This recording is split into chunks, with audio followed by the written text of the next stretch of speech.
Profeta Jeremias 35, nós leremos o versículo de número 1 até o versículo de número 19, leremos o capítulo todo. Vamos nos colocar de pé para ler a palavra do Senhor. Nós podemos ler de forma alternada. Eu lerei os versículos de número ímpar e os irmãos podem ler os versículos de número par. Amém? Todos encontraram? Leiamos a palavra do Senhor. O exemplo dos recabitas.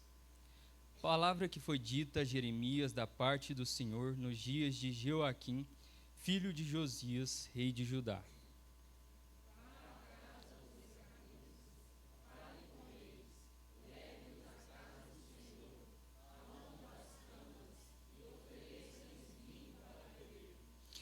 Então fui falar com Jazanias, filho de Jeremias, filho de Abazinias, com os irmãos dele, com todos os filhos dele e com toda a casa dos recabitas.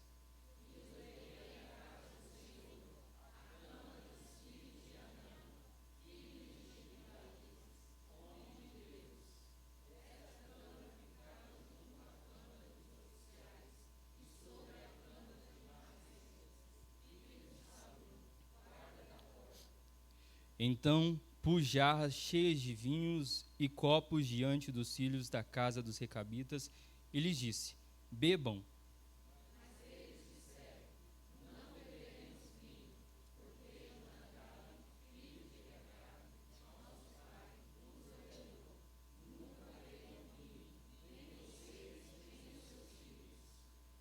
Não construam casas, não façam plantações, não cultivem nem possuam vinhas. Morem a vida inteira em tendas, para que vocês vivam muitos dias sobre a terra em que são estrangeiros.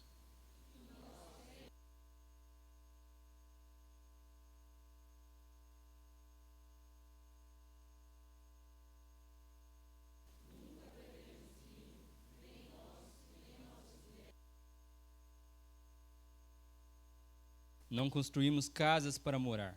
Não temos vinhas, nem campos, nem plantações.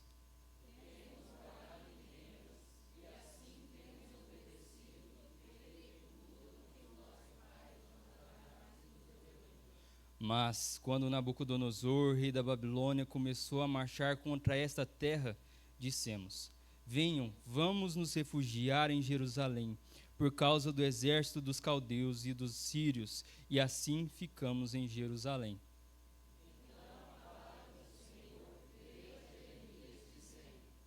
Assim diz o Senhor dos exércitos, o Deus de Israel: vai e diga ao povo de Judá e aos moradores de Jerusalém: Será que vocês nunca vão aceitar a minha advertência para obedecer às minhas palavras?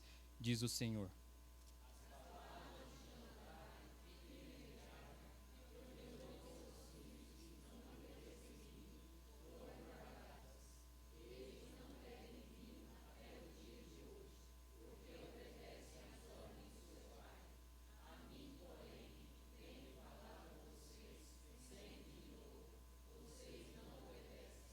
Sempre de novo eu enviei todos os meus servos, os profetas, dizendo: convertam-se agora, cada um de vocês, do seu mau caminho. Corrijam as suas ações, não sigam outros deuses para servi-los. E assim vocês ficarão na terra que eu dei a vocês e aos seus pais. Mas vocês não me deram ouvidos, nem atenderam.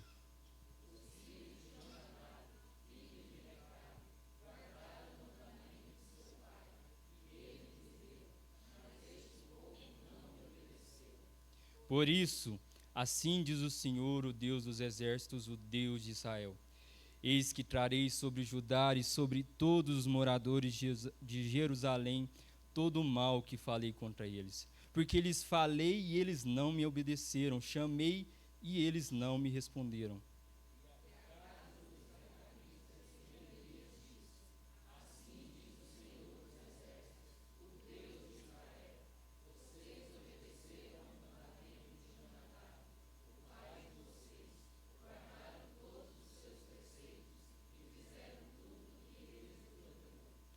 Por isso, assim diz o Senhor dos exércitos, o Deus de Israel: nunca faltará a Jonadab, filho de Recabe, um descendente homem para me servir. Amém, meus irmãos. Vamos orar mais uma vez.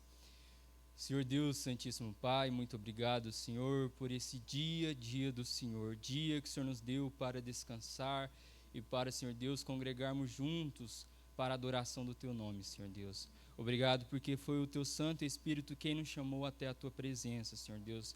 Fale em nossos corações, ó Pai, através da Tua santa palavra, Senhor Deus. Edifica a Tua igreja, ó Pai, conforme a Tua santa vontade, Senhor Deus. Esteja abençoando, Senhor Deus, o nosso pastor Fábio, que está de férias, ó Pai, dando a ele, ó Pai, refrigério, dando a ele descanso, bom proveito, Senhor Deus, para estar junto de sua família e renovar as suas forças, ó Pai. Que ele, Senhor Deus, possa voltar, ó Pai, animado, renovado, iluminado pelo Senhor. Ilumine os nossos corações, ilumine as nossas mentes. Senhor Deus, confronte-nos com a Tua vontade, que nossos corações sejam quebrantados a Ti, Senhor Deus. É no santo nome de Cristo Jesus que eu oro e agradeço, Senhor. Amém. Amém, meus irmãos. Podem se assentar. Meus irmãos, quem aqui nunca acordou com o relógio despertando de manhãzinha e pensou, se eu tivesse mais 5 minutinhos, ou se pudesse dormir mais uma meia hora, mais uma hora, né? Ignorar esse despertador que está tocando aqui no meu ouvido. Eu creio que todos aqui já pensaram, né? Mas o que faz a gente não ignorar o despertador? Não ignorar o toque dele, virar para o outro lado, voltar a dormir? O que faz com que a gente se levante de manhã ao toque do despertador, se levante? Nós nos levantamos, meus irmãos, porque nós temos um compromisso. Geralmente nós temos um compromisso com o horário, por isso que nós colocamos um despertador, para tocar, para nos ajudar a nos levantarmos no horário certo, né? Se são crianças, se são adolescentes, terão compromissos com a sua escola, com os seus estudos, com a sua dedicação. Se são adultos, terão compromissos com o seu trabalho, né? Tem horário para chegar, seu chefe está te esperando, seus colegas de trabalho estão te esperando, né? Seus ofícios dependem de você, né? E você levanta cada manhã por compromisso ao seu marido, à sua esposa, aos seus filhos, para trabalhar naquele dia e trazer o pão para dentro de casa, né?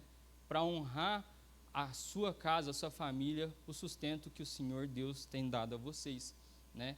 Então nós nos levantamos todas as manhãs com fidelidade, com honra aos compromissos que nós temos. A honra faz parte de todos nós, né? Pelo menos deve fazer, né? Hoje eu até brinquei com o irmão Elias, né? Que há um bom tempo a gente conversa, eu, irmão Elias e irmão Zé Alves, a gente tem muito apreço, né? Apesar da nossa igreja não ser costume, pela beleza do uso de gravatas, né? Então hoje eu até vim de gravata para homenagear os nossos irmãos, em honra ao nosso irmão Elias e nosso irmão José Alves. Então, em vários aspectos, a honra faz parte do nosso dia a dia, a honra faz parte dos nossos compromissos, do que nós devemos fazer. Há não muito tempo atrás, meus irmãos, aqui perto, Coromandel, eu creio que muitos devem conhecer, na zona rural, havia um senhorzinho chamado seu Sebastião, produtor de leite, muito comum naquela região, né? E todos os dias, como um bom produtor de leite, levantava cedinho para tirar leite das suas vacas. Mas certo dia, ele se levantou muito doente, já levantou tarde, fora do horário que devia levantar, muito doente, muito fraco, viu que não conseguiria tirar o leite das vacas, então foi até o seu filho mais novo, né, João Pedro, e falou: João Pedro, eu estou muito doente, não consigo. João Pedro estava lá capinando, né, a roça, o mato estava grande, estava nas épocas de águas igual está agora, e João Pedro ficou indignado, porque estava debaixo do sol, capinando, e o pai dele trouxe mais serviço para ele. Ele falou: não vou fazer não, o mato está só crescendo aqui, se eu for sair daqui, ninguém vai capinar no meu lugar. João Pedro falou: não vou fazer. O pai ficou muito triste, né, seu Sebastião, saiu dali e foi até o seu filho mais velho, Zé Antônio. Zé Antônio estava ali cuidando do carro da família, né? Estava fazendo um conserto, né? E o seu Sebastião pediu o mesmo serviço, pediu para o Zé Antônio tirar o leite das vacas no lugar dele, né? Só que o que acontece? O Zé Antônio falou: já estou indo, né? Como muitos filhos falam aos chamados pais, né? Já estou indo. E o seu Sebastião foi para dentro. Acontece que logo depois chegou o amigo de Zé Antônio, viu que o carro estava consertado, chamou ele para dar um rolê. E os dois saíram, né? Saíram e as vacas ficou sem ter tirado o leite. Só que acontece que nesse meio tempo, João Pedro, que estava lá capinando, se arrependeu do jeito que ele falou com o pai dele, se arrependeu do que ele tinha falado para o seu pai e foi lá tirar o leite. Essa história, meus irmãos, é um paralelo com uma história muito conhecida, né? Com uma parábola que o Senhor Jesus contou em Mateus capítulo 21. Só que lá não eram leite, né? Lá eram vinhas. E o Senhor Jesus, no final da parábola, ele pergunta aos seus discípulos, pergunta ao povo que o estava ouvindo, quem agradou o Pai? Porque o primeiro falou que não ia fazer, deixou o Pai triste. O segundo falou que faria e acabou não fazendo. Quem fez a vontade do Pai? Aquele que, por fim, apesar de não ter falado que não ia fazer no início, foi lá e fez. Cumpriu a vontade do seu Pai. O primeiro fez a vontade do Pai. E é justamente num paralelo como esse que nós vemos o texto de Jeremias capítulo 35. Aqui em Jeremias 35, nós podemos ver o exemplo de dois filhos, os filhos de Recabe e os filhos de Judá. Aqui o Senhor Deus, ele traz um exemplo dos recabitas para confrontar, para que o povo de Judá pudesse fazer uma comparação entre um povo estrangeiro em seu meio e a eles mesmos em suas atitudes para com seu Pai Celestial. Então, meus irmãos, o Senhor Jesus lá atrás traz esse exemplo e aqui nós podemos ver o Senhor Deus trazendo esse exemplo em Jeremias 35. Vamos ver o que a palavra do Senhor diz para as nossas vidas. Versículo de número 1. Palavra que foi dita a Jeremias da parte do Senhor nos dias de Jeoaquim, filho de Josias, rei de Judá. Vá à casa dos recabitas, fale com eles. Leve-os à casa do Senhor, a uma das câmaras, e ofereça-lhes vinho para beber. Aqui, meus irmãos, nós já temos indícios para nós sabermos onde e quando essa história se passou, né? Quando o Senhor Deus fala para Jeremias levar os recabitas à casa do Senhor, nos dá a entender que toda essa história aqui se passou na própria capital de Judá, Jerusalém, onde ficava a casa do Senhor, né? E quando aqui no texto nós podemos ver que fala que aconteceu nos dias de Jeoaquim, nos dá o tempo em que isso aconteceu.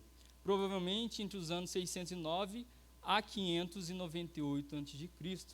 Mais para frente a gente vai ver, Nabucodonosor já estava invadindo o reino de Judá, mas ainda não tinha cercado a capital. Então, provavelmente, nos anos de 600 a 598 a.C. Aqui nos dá o tempo. É interessante, meus irmãos, porque através dessas palavras nos darem que foi nos dias de Jeoaquim, do rei Jeoaquim, nos dão um entendimento que o capítulo 35, os acontecimentos aqui presentes, aconteceram antes do capítulo 34. No capítulo 34, nós podemos ver que o Senhor dá ao povo de Judá o que aconteceria, qual seria a destruição de Judá, qual seria a destruição de Jerusalém, qual seria a destruição do rei Zedequias. O rei Zedequias, meus irmãos, que é o que está sendo mencionado no capítulo 34, ele vem depois do rei Jeoaquim. Ele é tio do rei Joaquim, ele é colocado no lugar do rei Joaquim por Nabucodonosor. Então, aqui nos dá um entendimento que esse texto aqui, ele diz respeito a algo que aconteceu antes. Mas por que ele foi posicionado aqui? Justamente, não sem qualquer motivo, mas para que o povo, ao ler o texto do Senhor, para que nós, ao observarmos as Escrituras, pudéssemos fazer comparação a tudo aquilo que o Senhor já havia dito sobre os pecados de Judá, sobre a idolatria de Judá, sobre o povo de Judá ter se afastado da presença do seu Deus e ter seguido após outros deuses pagãos. E então trazendo aqui a uma fidelidade de um povo que não era o povo da aliança. Traz justamente a visão para nós que assim como aqueles filhos, um que falou que não ia fazer e fez, e um que falou que ia fazer e não fez, aqui uma comparação de um povo que era chamado pela aliança da palavra, mas que não foi fiel a essa aliança da palavra. E um povo que não era o povo chamado pela aliança da palavra do Senhor, mas que foi fiel ao Deus de Israel. Foi fiel verdadeiramente ao único e verdadeiro Deus. Então, meus irmãos, no versículo 2, nós já podemos ver qual que é a ordem que o Senhor Deus dá ao profeta Jeremias. Ele diz o seguinte: vá à casa dos recabitas, fale com eles, leve-os à casa do Senhor, a uma das câmaras, e ofereça-lhes vinho. Então, os recabitas, meus irmãos, são o exemplo que nós traremos nessa noite para nossas vidas. Eu não sei se os irmãos já se depararam, eu achei muito interessante quando eu estava lendo Jeremias ano passado, e eu falei, como é que eu nunca vi os recabitas aqui na Bíblia? Eu já li a Bíblia e nunca vi eles aqui. Daí eu fui ver numa outra Bíblia que eu já tinha lido, né, a minha Bíblia de estudo, e estava o capítulo inteiro marcado lá dos recabitas. Então, é um exemplo que salta aos olhos, meus irmãos. É um exemplo que não é só para o povo de Judá, mas é para a nossa situação também. Né? Qual tem sido a nossa fidelidade para com o Senhor? Porque nós vamos ver aqui o tamanho da fidelidade dos recabitas. Então, Jeremias, ele teria de sair de onde ele estava, ir até onde os recabitas se encontravam, reunir todos eles ali, convencê-los, chamá-los, convocá-los a ir até a casa do Senhor e ali lhes oferecer vinho. Ele fez isso, versículo 3. Então foi falar com Jezanias, filho de Jeremias, filho de Abizanias, com os irmãos dele, com todos os filhos dele e com toda a casa dos recabitas. E os levei à casa do Senhor, a câmara dos filhos de Anã, filho de Gidalias, homem de Deus. Esta câmara ficava junto à câmara dos oficiais e sobre a câmara de Maesias, filho de Salom, guarda da porta. Meus irmãos, quem são os recabitas? Eles não apareceram aqui do nada, eles não apareceram na Bíblia aqui exatamente no capítulo 35. Nós já podemos conhecer, a partir do momento que nós procuramos, várias participações dos recabitas, do seu povo, dos seus antepassados, nas próprias Escrituras. Aqui o próprio texto de Jeremias 35, se vocês observarem, no versículo de número 4,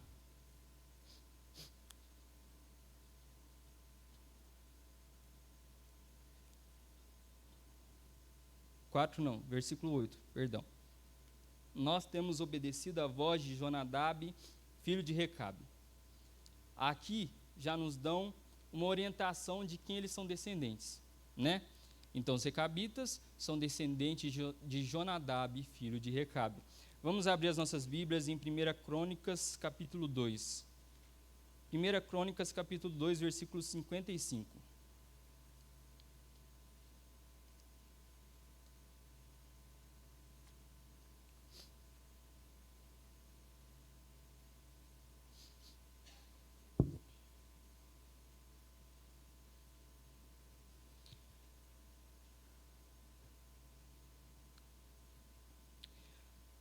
As famílias dos escribas que habitavam em Jabés foram os tiralitas, os simealitas e os sucalitas. Estes são os queneus, que vieram de Ramate, pai da casa de Recabe. Então aqui, meus irmãos, nós já temos outra pista. Aqui ele dá povos que fazem parte da casa de Recabe, e esses povos são chamados queneus. Então aqui a gente sabe de onde já saiu os recabitas. Os recabitas fazem parte de um povo maior chamado queneu. Em Juízes, em Crônicas, a gente já consegue ver, né, que esses queneus, eles estavam no meio do povo de Judá, quando eles são contados ali na divisão dos povos, na divisão das terras para as tribos. Ali em Juízes, capítulo 1, versículo 16, fala que os filhos do queneu, sogro de Moisés, saíram da cidade das palmeiras com os filhos de Judá e foram ao deserto de Judá, que está ao sul de Arade. Foram e habitaram com este povo. Então aqui já nos dá outra pista de mais momentos que o povo dos recabitas participou da história de Judá. O próprio sogro de Moisés era um recabita, um queneu. Jetro, né, como muitos conhecem, Jetro fazia parte do povo queneu. E a partir dessa informação nós sabemos que Jetro, ele era sacerdote de Midian, né? Então ele era um midianita. Então os queneus faziam parte dos midianitas, né? E indo mais a fundo, né, para a gente pegar a última antecedência, né? Os midianitas eram filhos de Midian, que por sua vez é filho de Abraão com Quetura. Então aqui nós conseguimos traçar toda a linhagem dos recabitas, mas ainda nós não vimos as participações do seu povo na história de Israel. E eles tiveram várias participações. Eu acabei de mencionar o próprio sogro de Moisés, Jetro, né? Quando Moisés foge do Egito, quando foge de Faraó que queria matá-lo, são os queneus que o recebem, que trazem refúgio para ele, que cuidam dele. E Jetro cuida de Moisés e dá a Moisés água, dá comida, dá abrigo e também dá a sua filha para ele se casar, né? Então, Jetro se tornou sogro de Moisés. Mais para frente, posteriormente, ao povo de Israel ser liberto por Deus do cativeiro do Egito, né? O povo queneu, Jetro e seus familiares, eles saem de sua terra e se encontram com o povo de Israel que estava saindo do Egito. E a palavra fala, ali em Êxodo, fala em Números, que aquele povo se alegrou com o povo de Israel. Fala que Jetro, Reuel, Obabe, que eram os nomes pelo qual ele era conhecido, se alegrou. Jetro aconselhou Moisés na gestão dos problemas do povo, né, na divisão das atividades, na delegação dos ofícios. A Bíblia fala também que quando o povo ia adiante para atravessar o deserto, Jetro fala o seguinte a Moisés: eu vou voltar para a minha terra, vou voltar para Midian. E Moisés fala: não vá, fique aqui conosco. Para a gente é muito importante que vocês estejam conosco, para que vocês nos ajudem na travessia do deserto. Então os queneus, eles decidiram permanecer com o povo de Israel. Quando os queneus se alegraram com a libertação do povo de Israel, a palavra fala que Jetro, ele reconheceu o Senhor Deus como o único e verdadeiro Deus. Ele sacrificou e prestou culto ao Senhor. Então ali, logo no início, ali na libertação do povo de Israel, os queneus já os acompanhavam e decidiram por ficar junto. Depois, na entrada da terra prometida, os queneus decidiram permanecer entre a tribo de Judá e ficar no meio das terras de Judá. A gente vê mais para frente também que em 1 Samuel, quando Saul iria, por ordem de Deus, atacar Amaleque, porque lá atrás, quando Israel estava saindo do Egito, Amaleque atacou Israel. Mesmo Israel estando fraco, mesmo Israel estando fugindo, os amalequitas os atacaram, né? De forma cruel, sem misericórdia nenhuma. Então Deus estava ali fazendo a sua justiça, enviou ali Saul para fazer a sua justiça e destruiu o povo de Amaleque. A palavra fala que haviam queneus morando ali. Muitas vezes a gente pensa Saul como um rei sem escrúpulos, um rei sem muita sabedoria, um rei tolo. Mas a palavra fala que Saul, ele vai de encontro aos queneus ali em 1 Samuel capítulo 15, e ele diz o seguinte: vão embora, afastem-se e saiam do meio dos amalequitas, para que eu não destrua vocês juntamente com eles. Porque vocês usaram de misericórdia para com todos os filhos de Israel, quando eles saíram do Egito. Assim os queneus se retiraram do meio dos amalequitas. Então, Saul teve misericórdia com os queneus. Outra comparação que nós podemos ter, né? Os queneus, Saul mesmo disse, teve misericórdia com o povo de Israel, e Amaleque não teve misericórdia. Agora, naquele momento, Deus estava trazendo justiça sobre Amaleque e estava trazendo misericórdia sobre os queneus. Uma terceira aparição em Juízes. Lá naquele momento onde não havia rei nenhum, Saul ainda não havia sido levantado, né? O rei de Canaã, ali logo no início, Jabim, estava dominando sobre os israelitas. o seu jugo estava sobre eles, e os israelitas estavam sofrendo nas mãos do rei de Canaã. Então, os irmãos vão lembrar, Deus levanta Débora, a juíza Débora, para ser luz no meio daquela situação, e ela convoca a Baruque para que juntos eles pudessem trabalhar na libertação do povo do jugo de Canaã. O que acontece? Jabim enviou seu comandante, Cícera, muitos conhecem a história. Graças a Deus, Débora, Baruque são vitoriosos, destroem o exército de Canaã, e Cícera foge. É uma história muito interessante. Cícera foge do campo de batalha, o grande e corajoso comandante foge e se refugia na tenda de um queneu. A palavra fala que daqueles queneus que estavam ali em Judá, um queneu chamado Éber, ele se separou dos seus parentes e foi morar na terra de Naftali, E ali é onde aconteceu essa história. Então o comandante Cícera encontra justamente a tenda desse queneu. Éber não estava no momento, quem estava era sua esposa, Jael.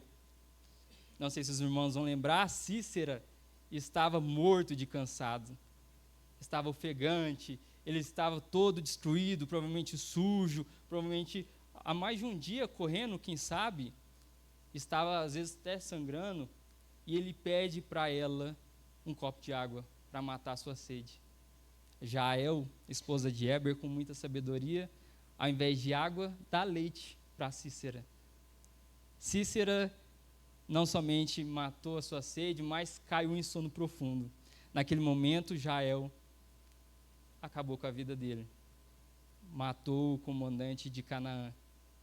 E é interessante, os irmãos podem abrir as suas Bíblias em Juízes capítulo 5, versículo 24, que ela compartilha posteriormente com Baruque, com Débora, o que havia acontecido, o que ela havia feito, e Jael, esposa de Éber, o queneu, é contada entre o cântico de Débora. A palavra diz o seguinte, que a mais bendita entre as mulheres seja Jael, mulher de Éber, o queneu, que seja a mais bendita entre as mulheres que vivem em tendas. Então aqui ela teve o seu nome eternizado no cântico de Débora, estando literalmente presente no cumprimento da justiça de Deus, na destruição do povo de Canaã e na libertação do povo de Israel. E uma última menção no livro de 2 Reis, capítulo 10, a gente pode ver justamente quem dos queneus? Jonadab, aquele que é mencionado em Jeremias capítulo 35, o pai daqueles recabitas aos quais eles mencionam as palavras. Jonadab foi convocado ali naquele momento de libertação, não de um reino que estava subjugando Israel, mas libertação de práticas pecaminosas. Muitos vão lembrar que o reino de Israel havia se dividido em norte e sul, em reino de Israel e reino de Judá. E houve um rei, junto com uma rainha, um rei Acabe, uma rainha Jezabel, que foram uma grande pedra de tropeço para o povo de Israel, para o povo de Deus, trazendo para o meio do povo muita contaminação de outros povos, muita idolatria. Levantaram altares, levantaram postes ídolos, levaram idolatria para debaixo de árvores frondosas, em cima de outeiros. A palavra de Deus fala que eles encheram de sacerdotes de Baal. E aquele povo que era chamado pelo nome de Deus começou a servir e adorar a um Deus estranho, ao Deus falso Baal. Então o Senhor destrói Acabe, o Senhor destrói Jezabel, o Senhor levanta Jeú para fazer a justiça sobre aquele reinado. E a palavra fala que Jeú, ele convoca Jonadab para o acompanhar. E junto de Jonadab, Jeú extermina o restante da linhagem de Acabe, ali naquele meio. E juntos eles percorrem o reino de Israel, derrubando todos os postes ídolos, destruindo todos os altares pagãos e ali purificando a nação de Israel, para voltar, para retornar à verdadeira adoração do verdadeiro Deus.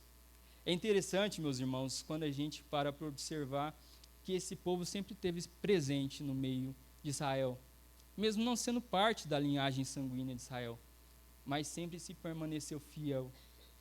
E aqui já nos dá uma pista, porque nós aqui veremos as palavras de Jonadab, já nos dá uma pista da reverência de Jonadab, do zelo de Jonadab para com o Senhor Deus de forma sábia. Então, prossigamos, meus irmãos. No versículo de número 3 até o versículo de número 5, diz o seguinte, Jeremias 35, de 3 a 5. Então fui falar com Jezanias, filho de Jeremias, filho de Abazinias, com os irmãos dele, com todos os filhos dele e com toda a casa dos recabitas. E os levei à casa do Senhor, à câmara dos filhos de Anã, filho de Gigdalias, homem de Deus. Esta câmara ficava junto à câmara dos oficiais e sobre a câmara de Maesias, filho de Salum, guarda da porta. Então pus jarras cheias de vinho e copos diante dos filhos da casa dos recabitas e lhes disse, bebam. Amém. Aqui nós vemos a obediência de Jeremias. Jeremias não pergunta o porquê. Eu gostaria de perguntar a vocês, meus irmãos, como é que foi a primeira vez que você entrou em um lugar, às vezes muito chique, um lugar acima do que você está acostumado, um lugar esplendoroso? Se isso já aconteceu com você, provavelmente você ficou deslumbrado. Provavelmente você ficou admirado com toda a estrutura, com decorações, com coisas caríssimas, com coisas que você fala, não tem base que alguém compra um trem desse por um valor desse. É interessante, meus irmãos, a gente entender o contexto desse chamado aqui de Jeremias aos recabitas. Os recabitas, assim como nós vimos no texto, eles eram nômades, eles não tinham casa própria, eles não faziam parte da linhagem de Israel, eles não tinham terra em Israel. Nós podemos dizer, com muita certeza, que eles faziam parte de uma subclasse de Israel. E ali eles foram convocados pelo profeta de Deus. O profeta de Deus foi quem foi até eles, reuniu todos eles e os chamou para a casa de Deus. Eles não sabiam o motivo ainda, né? Porque se soubessem nem teriam ido, mas o profeta do Senhor os chamou e eles obedientemente foram, né? É interessante que muitas vezes a gente olha o ambiente no qual a gente se coloca e pode acontecer da gente deixar aquele ambiente nos influenciar. Pode acontecer da gente deixar com que aquele ambiente, às vezes, mude algum pensamento, mude alguma vontade, mude alguma fala que provenha da gente. A gente vai ver que isso não vai acontecer com os recabitas, né? Mas eles seguem. Vamos seguir o texto. Eles seguem adiante no versículo 6 a 7. Então vem a resposta. Mas eles disseram, não beberemos vinho, porque Jonadab, filho de Recabe, nosso pai, nos ordenou. Nunca bebam vinho, nem vocês, nem os seus filhos, nem construam casas, não façam plantações, não cultivem, nem possuam vinhas, morem a vida inteira em tendas, para que vocês vivam muitos dias sobre a terra em que são estrangeiros. Meus irmãos, aqui nós somos pecadores. Com certeza, você já foi influenciado pela pessoa que estava do seu lado, você já foi influenciado pelo ambiente que você estava, e às vezes mudou a sua fala, né? Uma fala que não condiz com aquilo que você vive, com aquilo que você professa, né? Meus irmãos, aqui a gente pode dar essa colher de chá aos recabitas e pensar que eles poderiam se sentir em paz em beber aquele vinho, né? Afinal, era um profeta de Deus, um homem do Senhor, veio até a casa deles.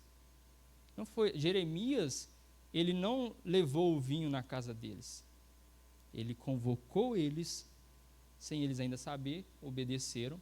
A palavra fala que eles foram até a casa do Senhor. E é interessante que a gente vê que eles foram levados às câmaras do templo. Essas câmaras eram cômodos, eram ambientes preparados para receber mantimentos dos oficiais do templo, para guardar utensílios e para também acomodar os próprios oficiais do templo.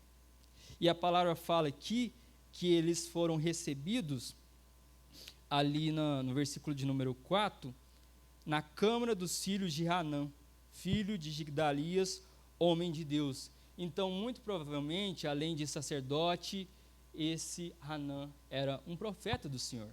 Então, vejam bem, um profeta de Deus os convocou à casa de Deus, os levou às câmaras dos sacerdotes, pelos quais eles foram recebidos, né? E ali ainda diz o seguinte, no versículo 4, esta câmara ficava junto à câmara dos oficiais e sobre a câmara dos Maesias, filho de Salum, guarda da porta.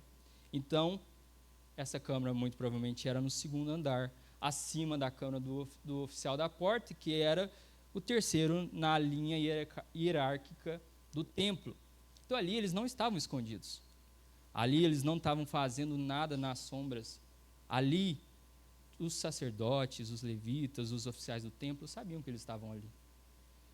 Eles ali eram um povo que fazia parte de um povo que não era Israel, subclasse, estava ali sendo recebidos num lugar grandioso, num lugar esplendoroso.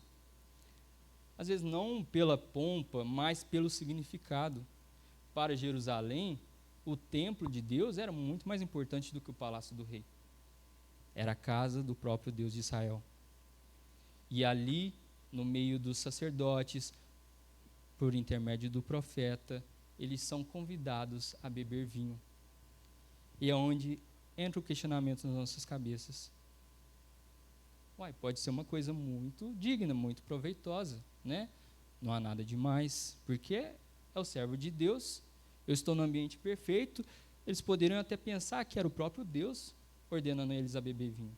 É interessante que Jeremias não fala que foi Deus que mandou eles beber vinho. Jeremias os convida a beber vinho e, nesse silêncio, os convida em seu próprio nome.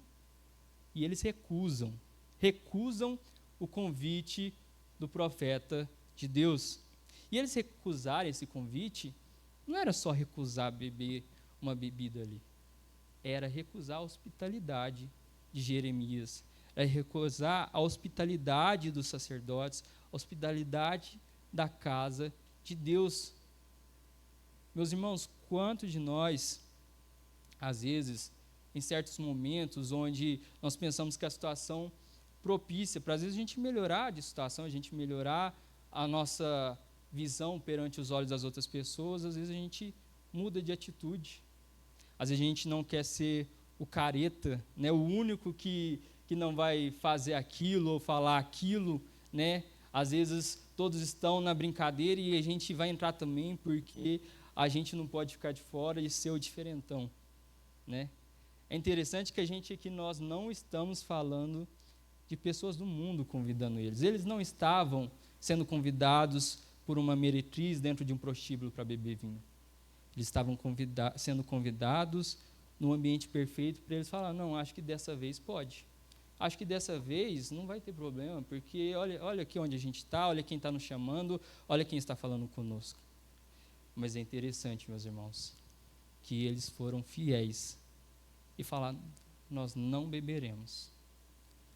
Por que nós não beberemos? Não é simples, eles não deixavam de beber vinho porque estavam fazendo dieta. Não beberemos vinhos porque Jonadab, filho de Recabe, nosso pai, nos ordenou. Nunca bebam vinho, nem vocês, nem os seus filhos. Não construam casas, não façam plantações, não cultivem, nem possuam vinhas. Morem a vida inteira em tendas, para que vocês vivam muitos dias sobre a terra que são estrangeiros. Meus irmãos, é interessante que em momento nenhum é discutido o mérito da questão das ordens de Jonadab. Em nenhum momento é colocado aqui que era pecado qualquer um desses mandamentos. A Bíblia em momento nenhum diz que é pecado ter casa própria, diz que é pecado ter plantações, plantar uma videira ou beber vinho. Esse não é o mérito da questão, não é nisso que o texto se detém. o texto se detém numa ordem que o seu antepassado havia dado a eles, e eles mantinham, eles continuavam em obediência, em fidelidade a essa ordem. A gente pode levantar muitos aspectos, por que essas ordens, por que não ter casa própria e serem para sempre nômades, como o texto fala. Às vezes Jonadab não queria que eles tivessem o coração descansado numa zona de conforto, pensando que às vezes eles tinham verdadeira estabilidade naquele povo. Às vezes não poderiam plantar, ter plantações, porque ficariam parados e achariam que eles deveriam ficar ali, e muito provavelmente poderiam até ser contaminados pelas coisas daquela região. Pode ser também que Jonadab pediu para que eles não plantassem vinhas, para que eles não bebessem vinho, né? E que eles não bebessem vinho, às vezes, porque o vinho poderia levar eles a más condutas, a coisas erradas. A Bíblia, em vários momentos, traz o vinho até como algo bom para a saúde, traz o vinho como algo que alegra, mas também traz um olhar cuidadoso para o que o vinho pode trazer no sentido da embriaguez, no sentido da pessoa perder o equilíbrio. E Jonadab, a gente vê um zelo que a gente viu lá atrás, um zelo que a gente viu ele trazendo aos seus descendentes e sendo guardado por eles. Vamos continuar o texto. Versículo de número 8.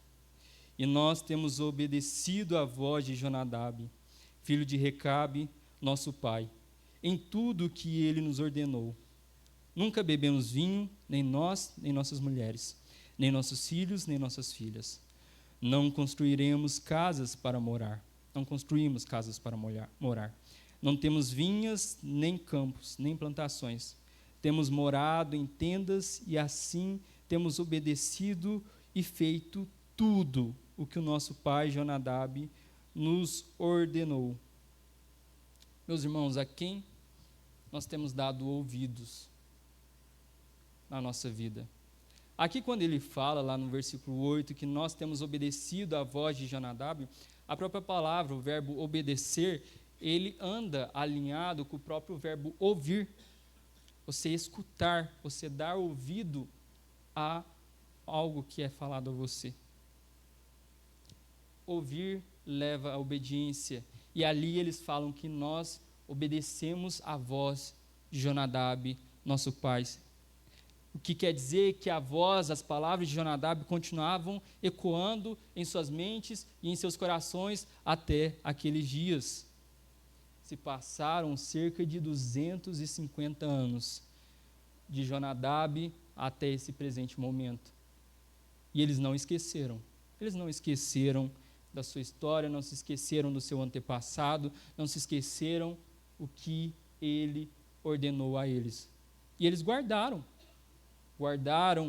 no meio de tantas coisas que aconteceram no povo de Israel, no povo de Judá, eles permaneciam ali, daquela forma, obedientes, guardando o que o seu antepassado tinha falado com ele.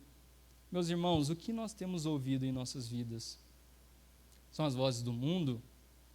São as vozes dos nossos colegas, dos nossos líderes de trabalho? São as vozes das pessoas que às vezes a gente admira, influencers, pessoas famosas? Paul Washer diz que nós não podemos conhecer a Deus em sua plenitude se o mundo nos influencia mais que as Escrituras. Quando nós ouviremos mais a palavra de Deus do que as palavras levantadas neste mundo? Isso é uma coisa que a gente tem que meditar. Hoje, todo mundo fala sobre Deus. Hoje, todo mundo fala sobre Jesus. Hoje, qualquer um é doutor de Jesus. Jesus é uma pessoa que todo mundo quer do lado dele. Cada um tem o seu próprio Jesus. O Senhor Jesus fala que aquele que o ama é aquele que segue os seus mandamentos. Esse é aquele que o ama. E Deus o ama. Aquele que é obediente a Ele. Esse demonstra amor para com Cristo, demonstra amor para com Deus. Então nós não podemos nos enganar, nós devemos parar, analisar, às vezes parar na correria do dia a dia e pensar, espera aí, nessa situação, qual diretriz que eu tenho seguido? A diretriz que vem do mundo, a diretriz que vem da minha carne, a diretriz que vem da palavra do Senhor. Quais são as vozes que se levantaram até o dia de hoje? Às vezes nós nos damos em capotes, nós nos damos em tropeços por falta de olhar para o que já aconteceu lá atrás. Quantos já caíram, aprenderam para que nós não tivéssemos que repetir os erros, e aqui a palavra do Senhor nos mostra o tempo todo, a palavra do Senhor não esconde os erros dos seus filhos, dos seus servos, e nós iremos repetir os erros deles? Nós iremos colocar outros como prioridade no lugar do Senhor? E olhem para vocês verem, aqui nós vamos ver mais adiante, é exaltado o fato de eles obedecerem a um antepassado humano, com ordens que ele havia dado que não eram necessariamente pecado, mas eles foram fiéis, guardaram, foram fiéis a si mesmo, à aliança que eles tinham com o seu próprio povo, e não caíram na prova. É interessante que aqui o Jeremias, ele traz esse teste aos recabitas, e não é um único teste de palavras, foi constrangedor para eles.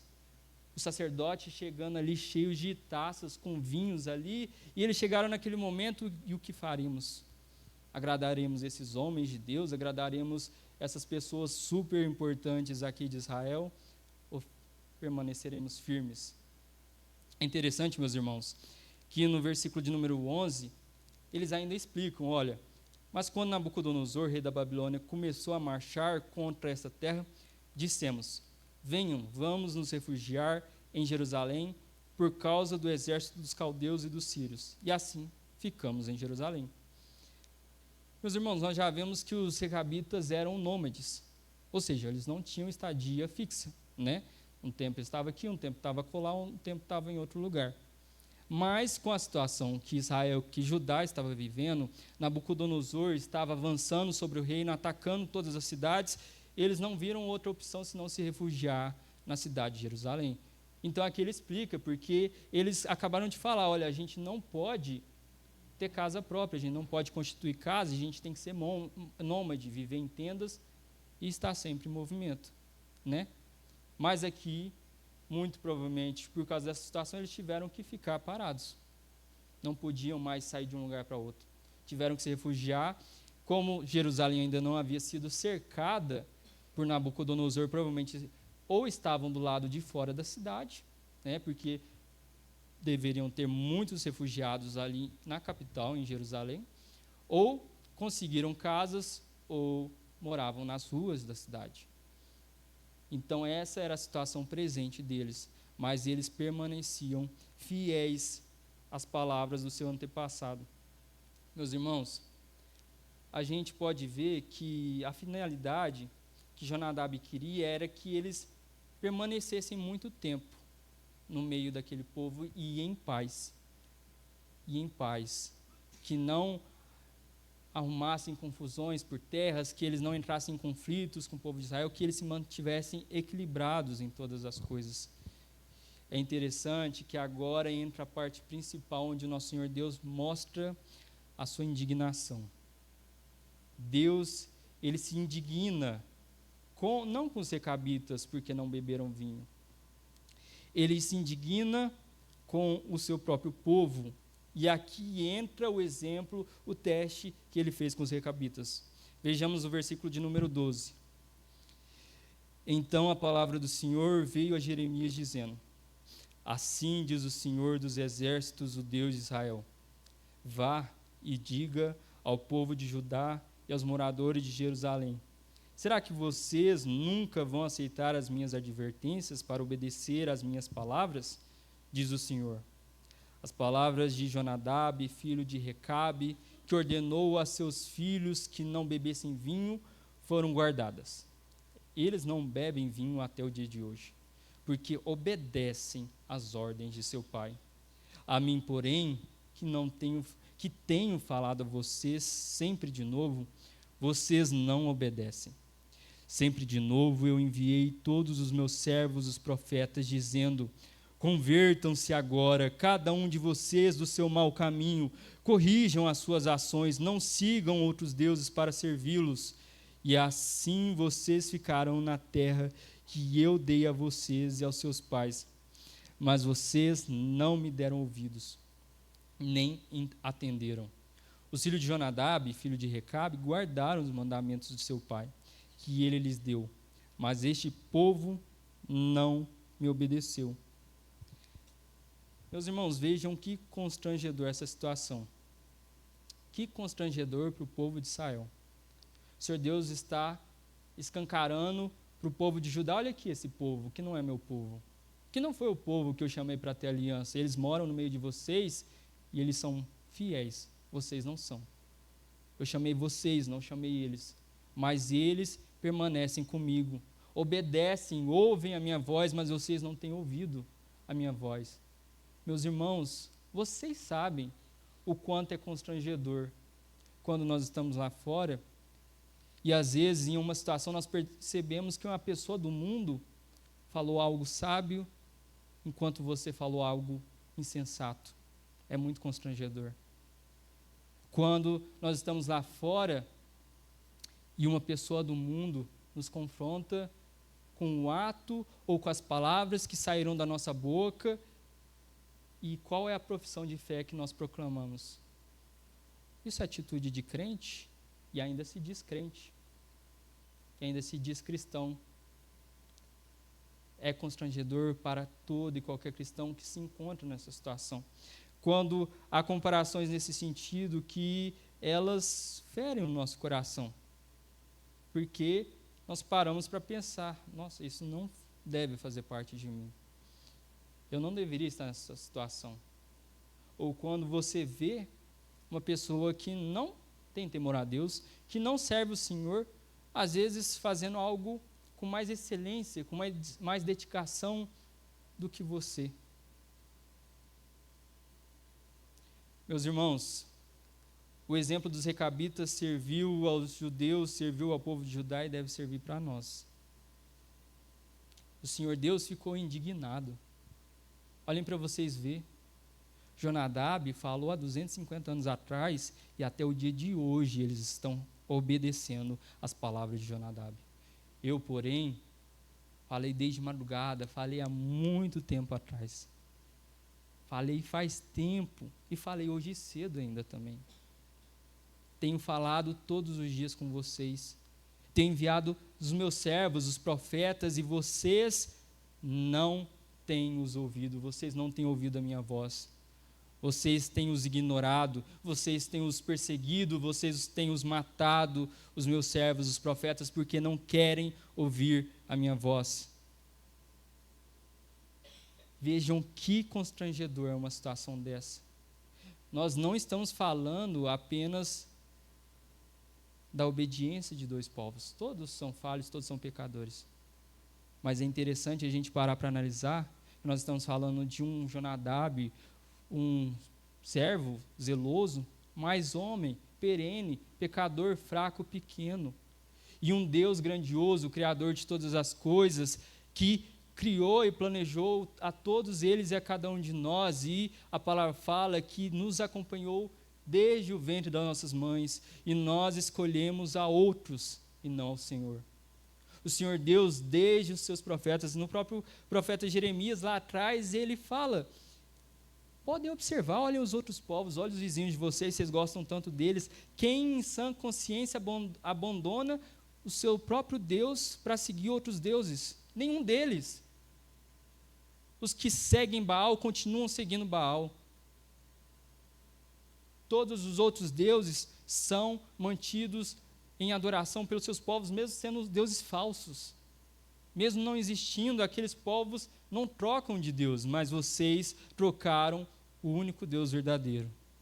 Vocês abandonaram para ter os prazeres deste mundo, para ter as glórias terrenas, as vontades passageiras, para fazer a sua própria vontade.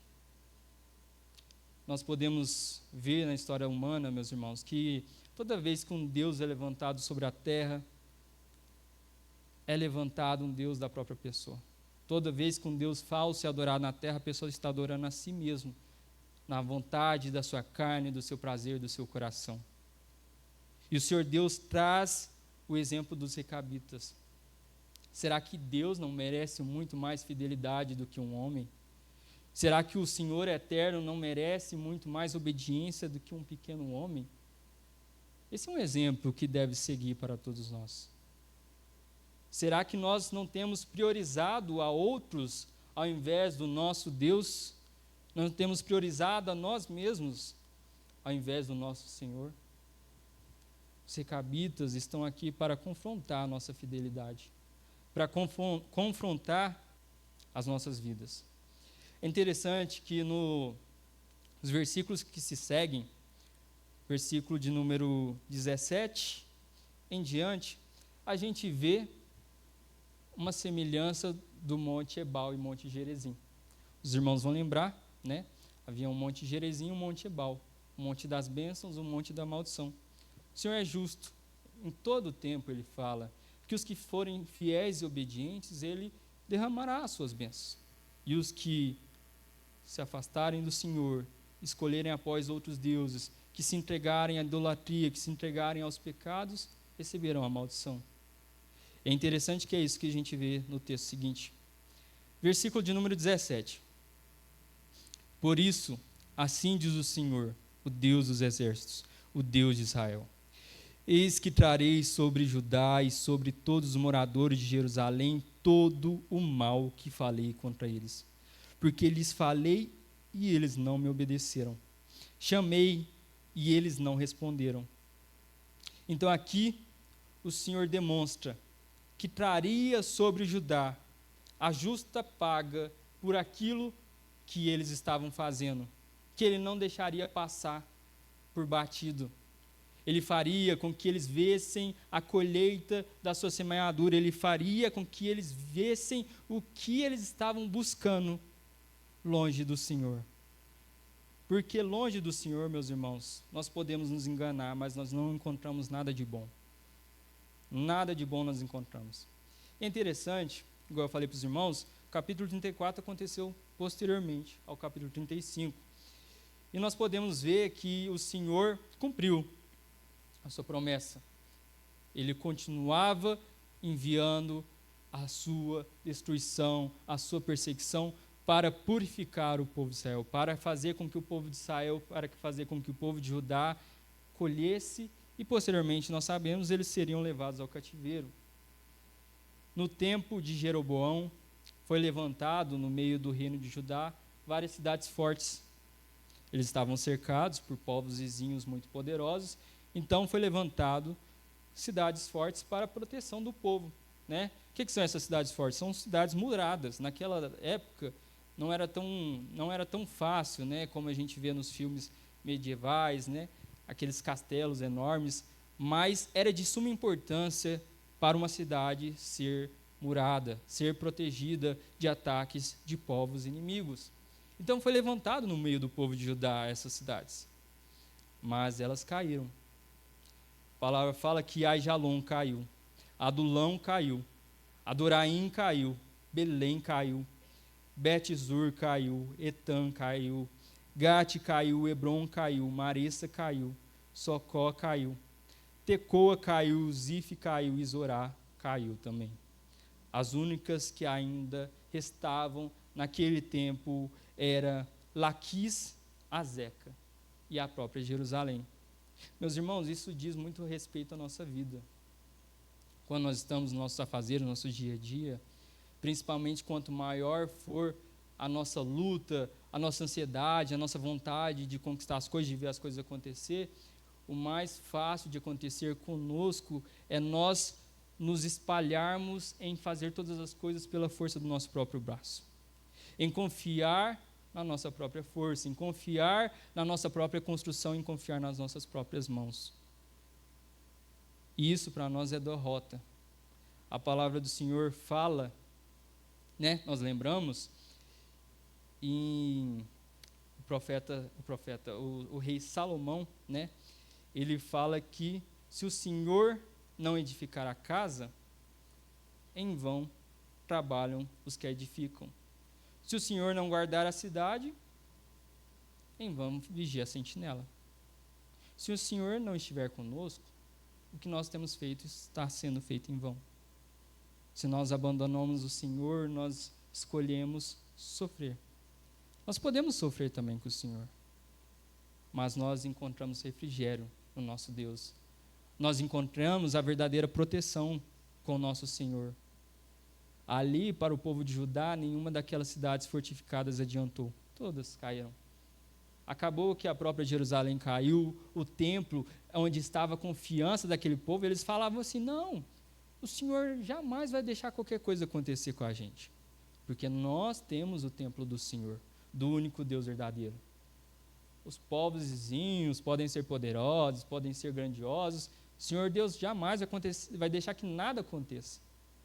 E o Senhor permite que o seu próprio templo seja invadido, seja saqueado, seja destruído, para mostrar que aquele povo já estava com o coração distante de Deus há muito tempo. Então, nós podemos ver, meus irmãos, que a infidelidade do povo de Judá trouxe consequências terríveis para eles. Do outro lado, o Senhor, no versículo 18, diz o seguinte: e a casa dos recabitas, Jeremias disse, assim diz o Senhor dos exércitos, o Deus de Israel, vocês obedeceram ao mandamento de Jonadab, o pai de vocês, guardaram todos os seus preceitos e fizeram tudo o que ele lhes ordenou. Por isso assim diz o Senhor dos exércitos, o Deus de Israel, nunca faltará a Jonadab, filho de Recabe, um descendente, homem, para me servir.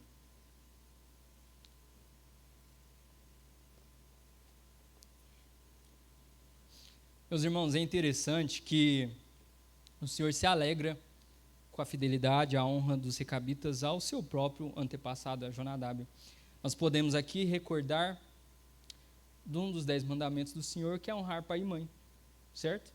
O Senhor Deus dá a promessa para aquele que honrar pai e mãe, lhe serão prolongados os dias na terra, né? E aqui a gente vê que mesmo todos aqueles povos que já estavam ali em Canaã, tendo sido destruído, e os queneus foram contados com esses povos que estavam em Canaã, que estavam ali naquela região, que seriam atacados por Israel, os queneus permaneceram. Os queneus foram fiéis, os queneus estavam até aqui, e o Senhor Deus deu uma promessa aos recabitas. Ele dá uma promessa superior, uma promessa de pacto com os recabitas. Lembrem novamente, os recabitas não faziam parte do povo de Deus, não fazia parte do povo étnico, do povo pela linhagem e pelo sangue de Israel. E o Senhor Deus os promete, nunca faltará a Jonadab, filho de Recabe, um descendente homem, para me servir. Os queneus ali foram acrescentados entre aqueles que estariam sempre na presença do Senhor, para viver em sua presença, para poder servi-lo. Nós podemos ver que a maior glória das nossas vidas é estar na presença do Senhor. Hoje cedo nós falamos que o véu foi rasgado. Isso é uma das obras mais grandiosas em toda a história da humanidade, esse véu rasgado. Esse véu rasgado não foi rasgado por homens, mas pelo próprio Deus, sendo retirado o que nos separava da presença do nosso Deus.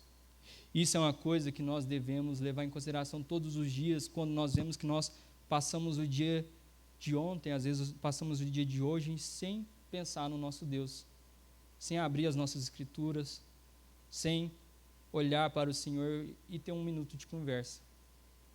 Meus irmãos, assim como eu falei que o tema da pregação de hoje era uma fidelidade completamente aquém,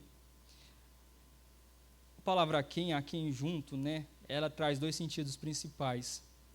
Aquém tem o sentido, é um advérbio que traz um sentido de lugar do lado de cá, para significar. Então, por exemplo, estou indo para Patos, não cheguei em Patrocínio ainda, então estou aquém de Patrocínio. E também aquém também traz o sentido, o mesmo advérbio, sentido de inferior, né? Então, por exemplo, pessoa se candidatou para a vaga, o currículo dela era insuficiente, era inferior ao que a vaga necessitava. Então, ela estava aquém daquela vaga, né? Isso é uma coisa, meus irmãos, que eu gostaria de que os irmãos refletissem, se a sua fidelidade tem estado aquém do Senhor. Porque, nesses dois sentidos, os recabitas nos trazem exemplo. Será que a nossa fidelidade tem estado somente do lado de cá? Somente do lado das coisas terrenas? Somente do lado das coisas passageiras? Somente do lado do que nós vemos, do que nós tocamos? Daí, então, nós priorizamos o nosso trabalho? Devemos honrar o nosso trabalho. Nós priorizamos o nosso estudo? Devemos honrar o nosso estudo. Nós priorizamos todas as coisas, deixamos para o final do dia lembrar do Senhor e nos esquecemos dele. É interessante, meus irmãos, tem uma frase de Lutero que ele diz o seguinte: tenho tanto a fazer que passarei as primeiras 3 horas em oração. Às vezes a gente não vê qual que é a prioridade da nossa vida, qual que é a prioridade do nosso dia.